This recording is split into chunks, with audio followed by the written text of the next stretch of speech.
An important analyst says on a certain Panthers podcast who the Panthers need to take at number 8 and what they need to do with that 8 pick. Plus, the Saints have a quarterback issue that could very well shape the 2025 NFL draft, and has my opinion on who the Panthers should take change with less than 2 weeks to go in the draft. Stay tuned to find out that and more on Growlin' and Prowlin'.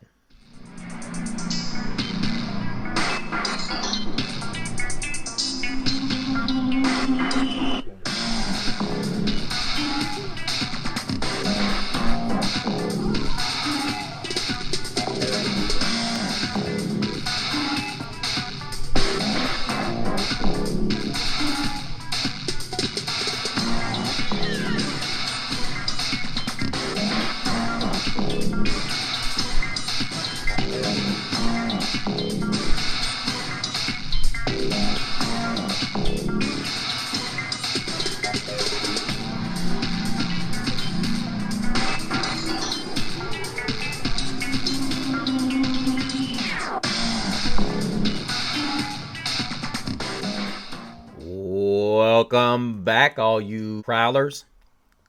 Thank you so much for growling with us on another edition of Growlin' and Prowlin'. Of course, you're growling with the one and only Mr. CeeLo here.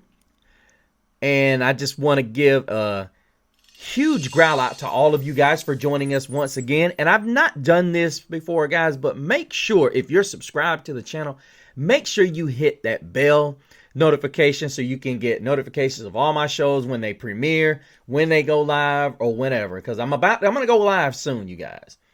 And I want you guys to be able to catch me out there. And I just want to let you guys know I am almost finished with that t-shirt. And I've got to get them drawn up and whatnot and set up for you guys so you guys can take a look at them. And then we can go ahead and finally have that long-awaited drawing that I've been talking about.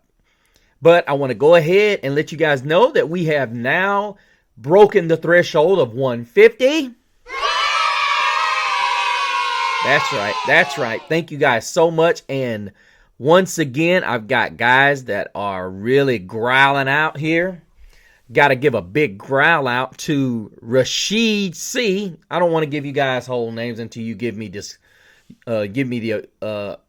that you guys want that to happen. But Rashid, thank you so much for joining the Growlin' and Prowlin' family. And also a big growl out to King Tuft. I like that. King Tuft. I like that. Thank you so much, brother, for joining the show. And make sure you guys talk. Give us some feedback, you guys, whether it's going over to the Growlin' and Prowlin' Facebook group or the Facebook page. There's two. There's a group and then there's a page. As well as hit your boy up, Mr. CeeLo, over on Instagram. I am over there as well. But want to get to these comments because a lot of you guys have been hitting Mr. CeeLo up and talking about what you guys have liked so much. And maybe what you've disagreed with. Poe Broken Lonely. Boy, you've been on it, brother. I appreciate you. Commented. Tyler Warren. He commented on the big changes at tight end. Tyler Warren, no way. We got JTN2T. I guess you mean Tommy Tremble. And Jatavian Sanders. I agree with you. And I think ultimately we just need to add a body. We don't need to take a guy like Tyler Warren because in reality check, the two guys we already have on the roster are faster. And realistically, Tyler Warren was the only dude that they used. That just shows how bad Drew Aller was. That's all that really showed. If Dave Canellis was to build Jatavian Sanders and Tommy Tremble the same type of routes as a George Kittle or Travis Kelce, these guys could be just as good because they're just as athletic and they have really good hands. Especially Tommy Tremble, who has really developed into a pass catcher. Watching him when he was at Notre Dame, he was a great blocker. Hands had left something to be desired, but he has really done a phenomenal job turning that around. And I think Panther Nation has rewarded him. And you guys keep giving him all the love because this is a guy I told you guys that remember last year. Remember I said this. We didn't need to get Jatavian Sanders, but it's kind of a good thing that we've got him now that Dave Canellis is really starting to sell on the idea that he needs more than he needs a multi-tight end dimensional offense, which is when you've got multiple tight ends that can really make a difference in the passing game, it really changes the way defenses defend you. Great comment, Poe Broken Lonely. Earl Lock 9655 comment, no on TW. As I agree. Totally agree. Let's see. Glisa Main says, we're not drafting him. Trust me. I hope you're right.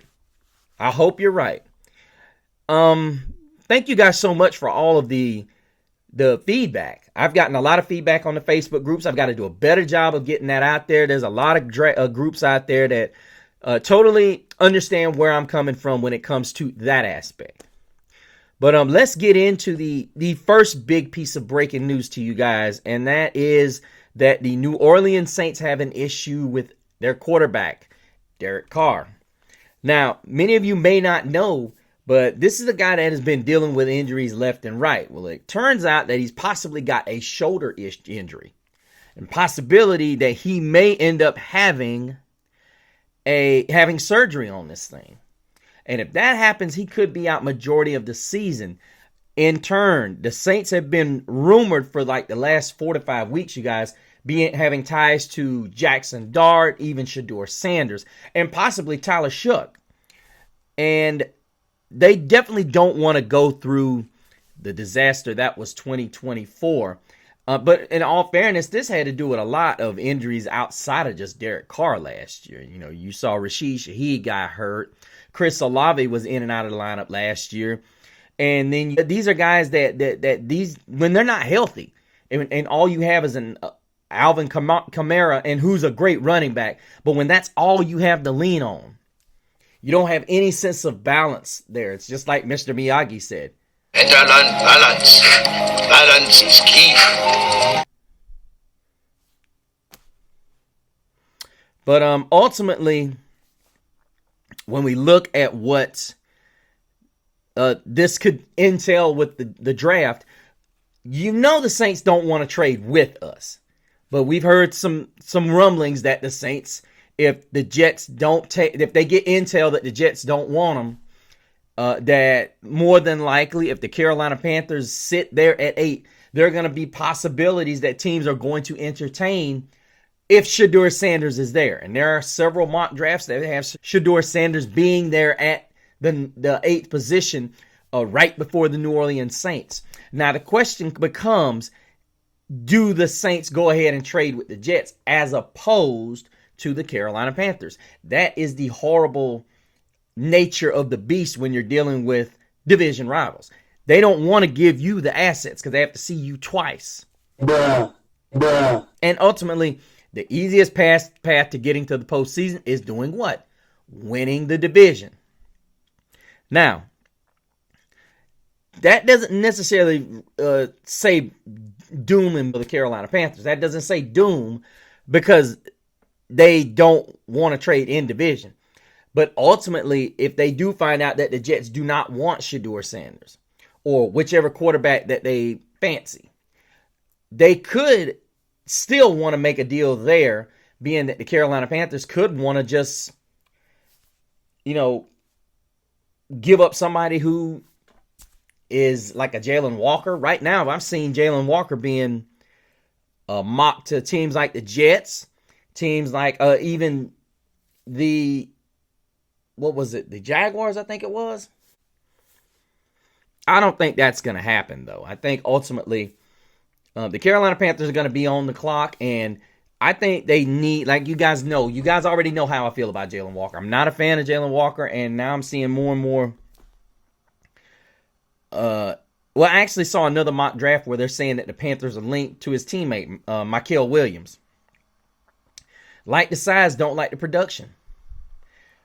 And that's where I have an issue when we start talking about fits. Everybody says Mykel Williams is that perfect blend, and he fits that style of defense that Coach Ichiro Rivera wants to play.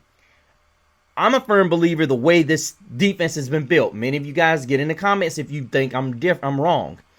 But I keep listening to people say that the Philadelphia Eagles are loaded with Georgia players.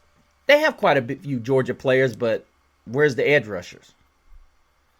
I'm seeing Josh Sweat stick out. I saw where Philly had a bunch of guys on the front. Jalen Carter and Jordan Davis. So, as I've said many times, those two guys push the pocket in such an insane way. God damn! And those guys just run wide open to the quarterback off the edges.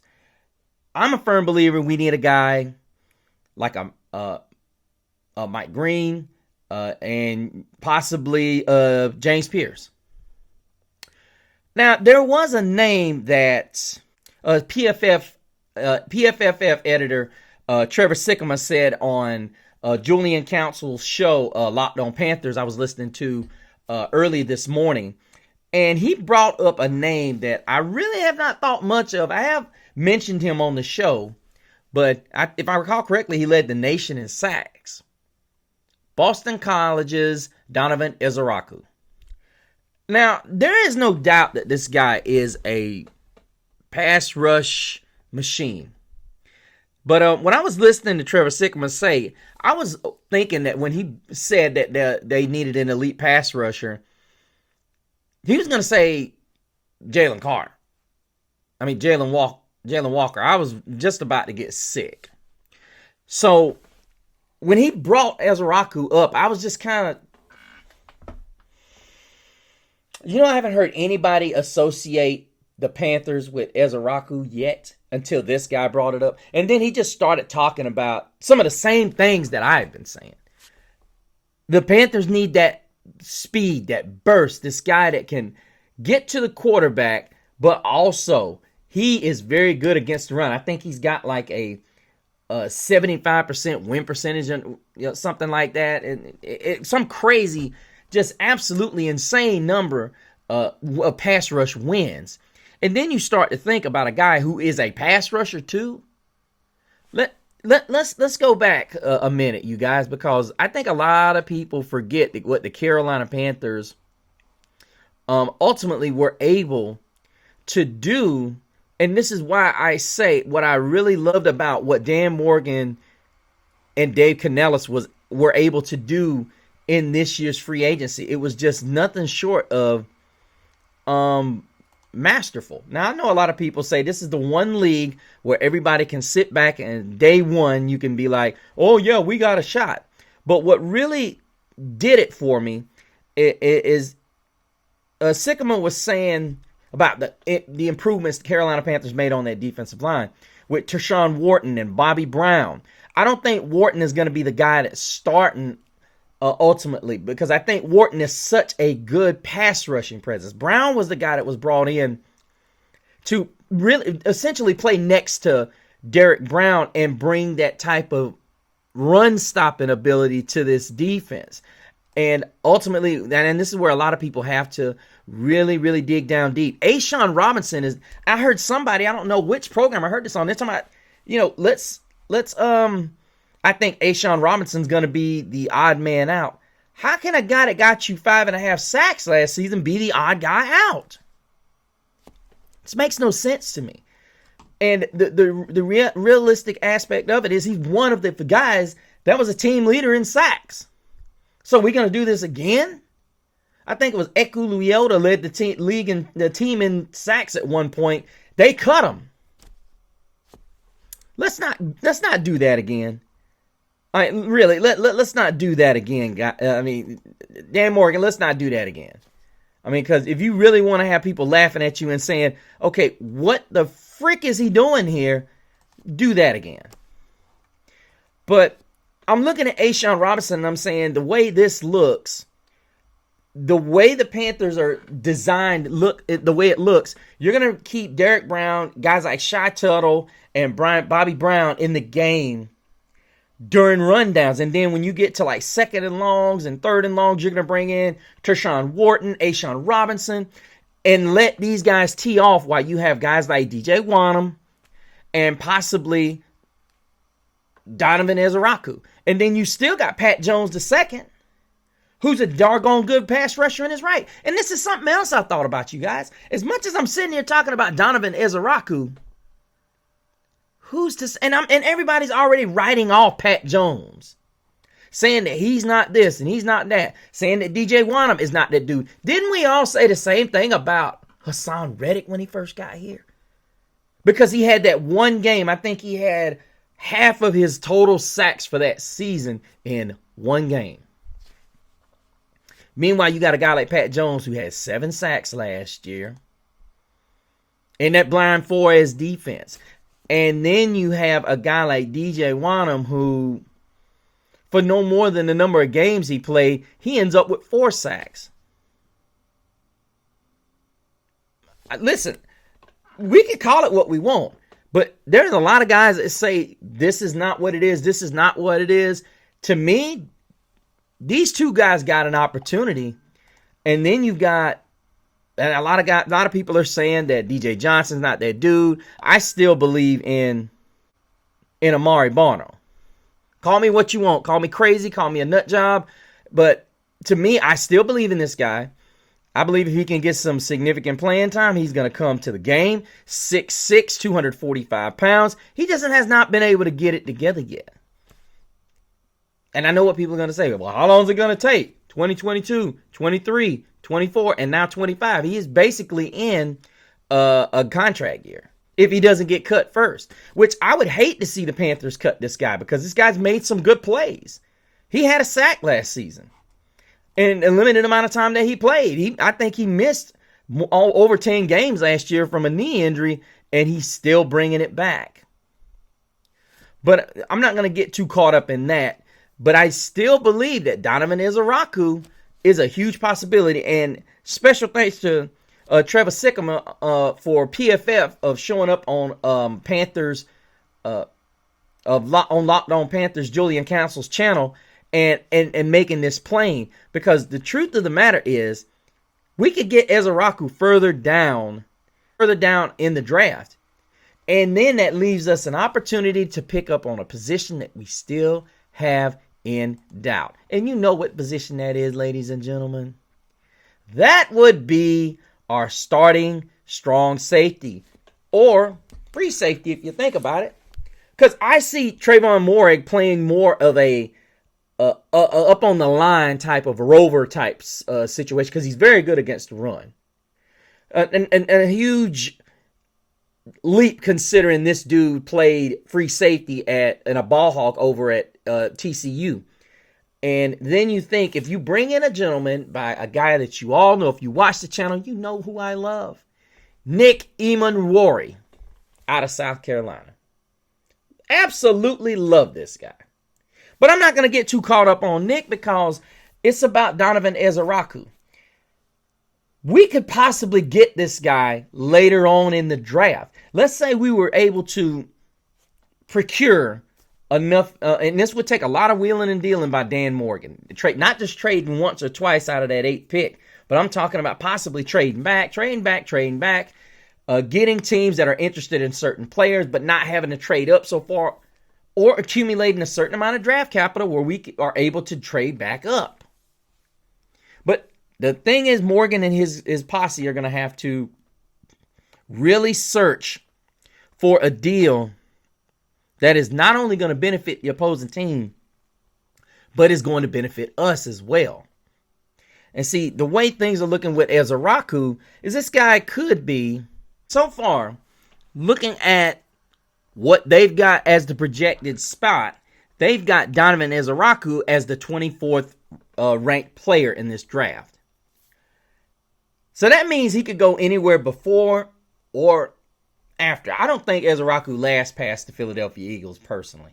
There's no way he lasts past that, with the Eagles firmly in control of the line of scrimmage. All they need is speed demons to the outside, because they've got enough beef on the inside. You ain't dare. Ask Mahomes. You ain't blocking them. Of course, I could argue that the highest paid offensive line in the league did. But obviously, when you look at what the Panthers have done as far as taking visits are concerned, these are guys that you ultimately look at and you say, well, Dumb shit! Dumb shit! Dumb shit! So, and of course they've got Kyle Kennard on this list. He's not a bad player, but I think ultimately, even Sycamore said on Locked On Panthers, we got to get somebody that strikes fear into the hearts of offensive lines. Now, I'm not saying this defensive line is not going to do that with the return of Derek Brown, and you possibly unleash the cast of characters such as DJ Wanham as well as Pat Jones. But everybody ultimately believes that Pat Jones is going to be a rotational guy to go with DJ Wanham, and they're going to draft somebody to go on that outside edge of Jadeveon Clowney and ultimately replace him as an every down kind of guy later on in the season. We already know Jadeveon Clowney is a phenomenal run stopper, but he's just never been that dude that scared you off the edge as far as a pass rusher. Even his days in Houston with J.J. Watt on the opposite side, he wasn't that guy. But I think ultimately, this is just me, I still think you could get a very good pass rush with DJ Wanham and Pat Jones.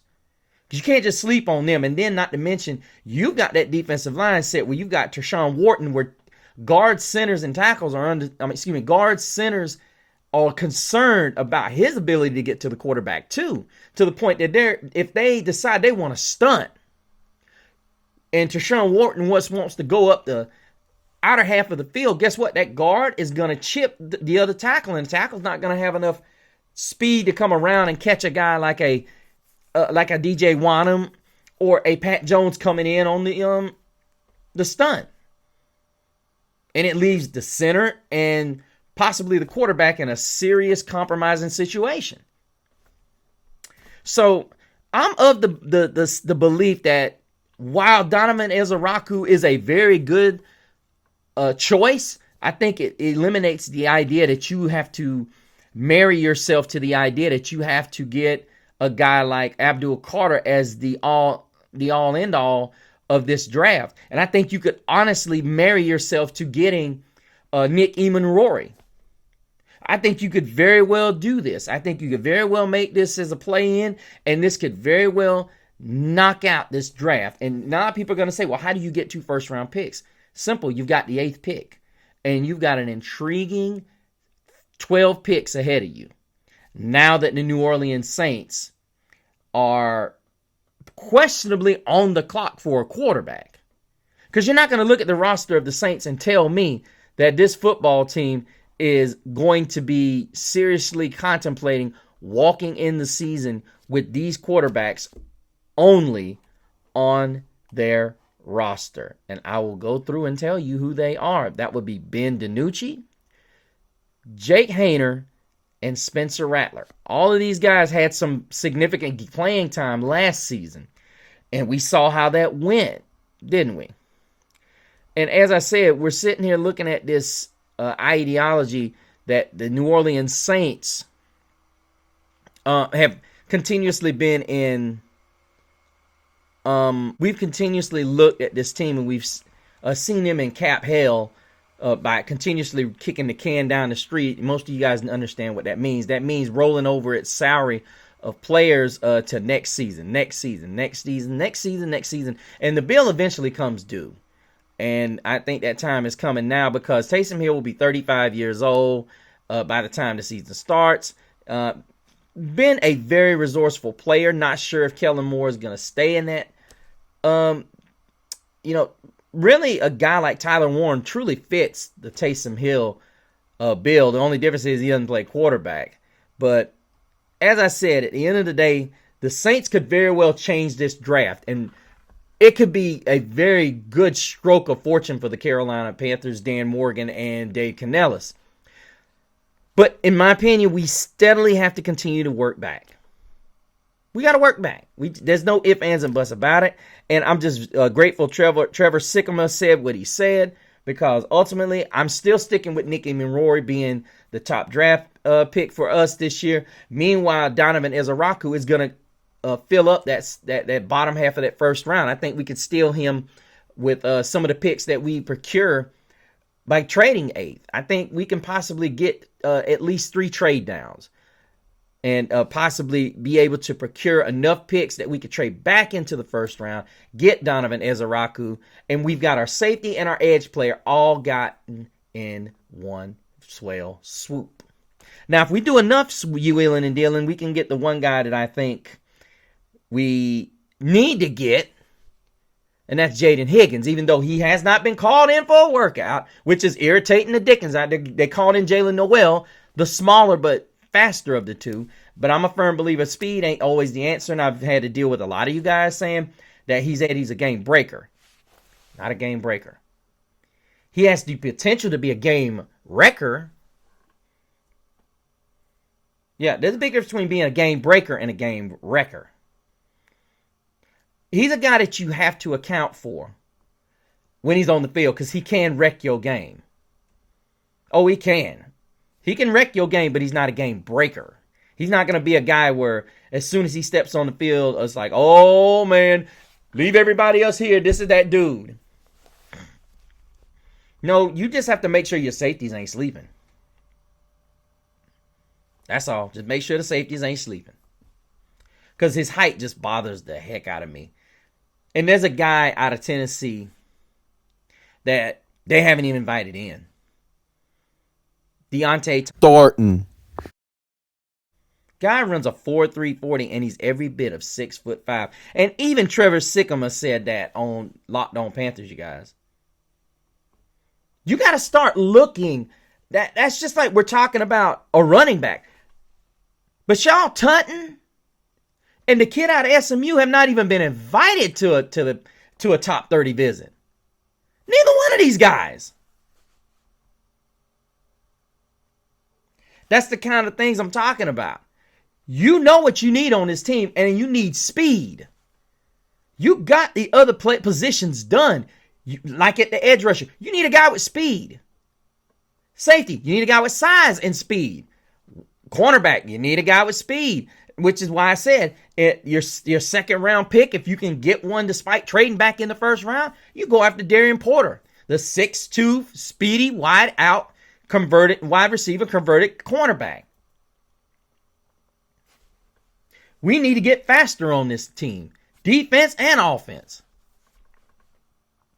But I told you guys I would let you know who I think this ultimately what's going to happen. I'm still siding with the idea that the powers that be are either going to take Mykel Williams.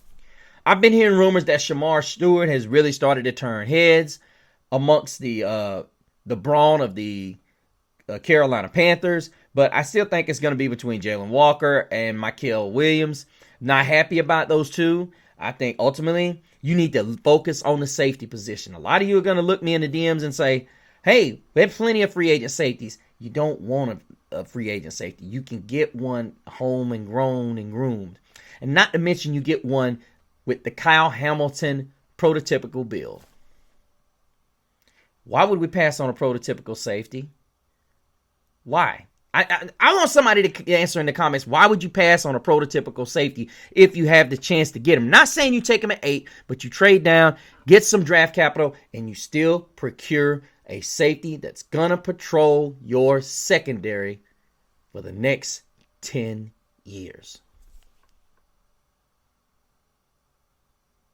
Nicky Monroy, Donovan Ezaraku, you solve your problem and even get Darian Porter as that cornerback depth piece that you get. And you never know. I would be fine if we got Jalen Noel and we got those 3 guys because he's a projected low end 50 pick.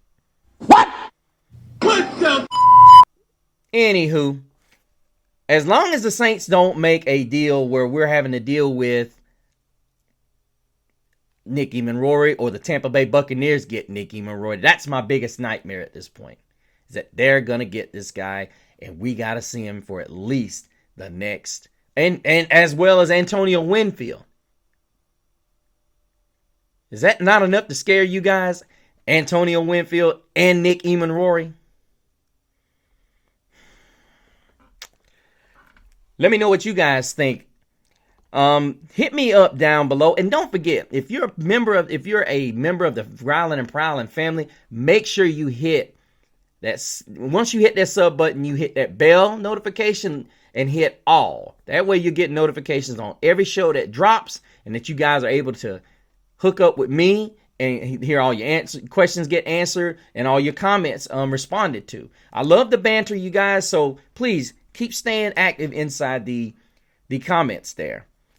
But make sure you go down in the comments. If you guys subscribe to the show, make sure you put your name down there, because YouTube does a really bad job. I had 80 you guys subscribe within the last show. Guys, keep it up. Keep it up.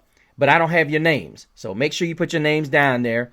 Also, go to the Facebook page and the Facebook group, Growling and Prowling.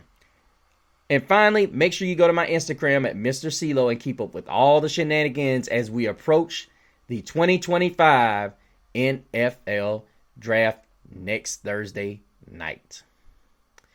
But that's going to do it for us here at Growling and Prowling. Appreciate you guys coming out, and until we meet again, keep prowling the airwaves and keep growling out. Keep pounding.